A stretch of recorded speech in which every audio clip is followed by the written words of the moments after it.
তোর সমস্যাটা কি বল? হ্যাঁ, কথা বলতে দিস না কেন? কি চাস?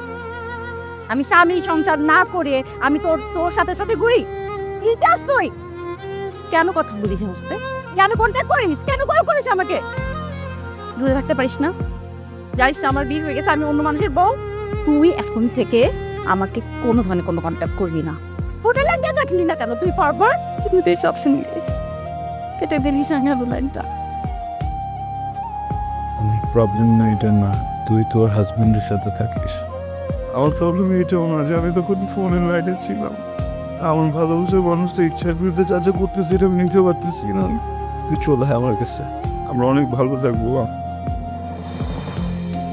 এত রাতে ফোন দিছিস কেন?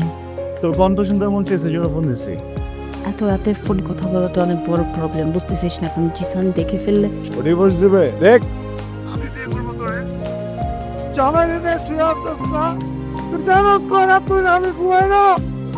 আমি ফোনটা রাখছি। হ্যালো, আমি একটা জিনিস নোটিস করেছি, তুমি বোধ হয় সামার আমাকে ভালোবাসো না, তাই না? তোমার লাইফে কেমন কেউ আছে আমি ছাড়া? এরকম কিছু এমনও তো হতে পারে আমি কালার বেছে নিই, মারা গেলাম, আমার একটা আক্ষেপ হয়ে যাবে যে আমি আমার ভালোবাসার মানুষকে শেষ পর্যন্ত একটু আদর করতে পারলাম না।